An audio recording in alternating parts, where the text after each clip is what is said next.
Dernier coup de chiffon sur les 6 caméras du ROV, dernier coup d'œil sur les photos pour les enquêteurs. C'est l'heure de la première plongée.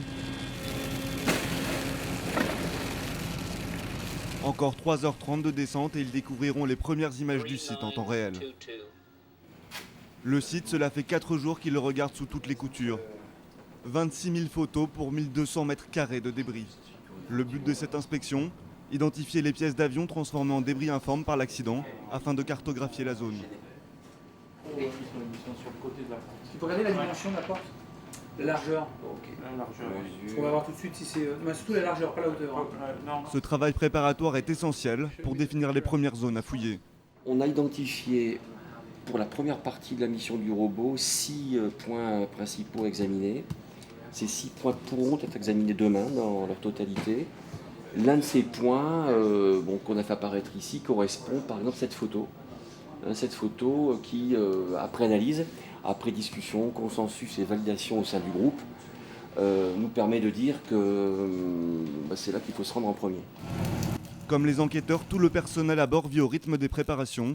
Confection des casiers pour remonter les enregistreurs. Mise au point des procédures de remontée afin qu'elles respectent les exigences judiciaires. PE ne veut pas toucher aux enregistreurs, soit seulement touché par main de justice. Voilà. Pour pas qu'il y ait d'ambiguïté ensuite avec les parties civiles. Car les enregistreurs, c'est ce que tous espèrent voir sur les premières images du fond. La première découverte viendra pourtant plus tard.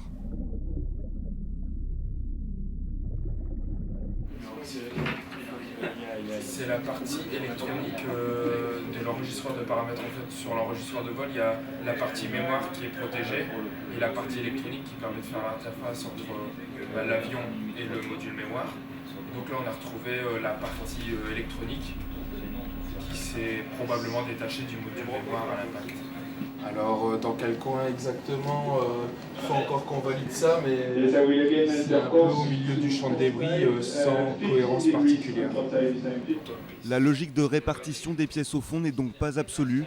Les enquêteurs suivront à la lettre les procédures prédéfinies. Suite à la découverte du châssis hier, on a balayé tout autour sur un rayon d'environ 20 mètres, 20 à 30 mètres. Il n'y a rien trouvé, on a opté pour un balayage systématique. Donc on a commencé à faire ce matin, balayage systématique de la zone, rien ne s'est passé.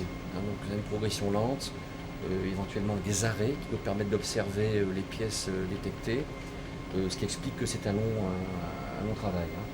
Les recherches s'annoncent longues. Désormais, les équipes se relayeront 24 heures sur 24 pour scruter le fond à la recherche des enregistreurs de vol.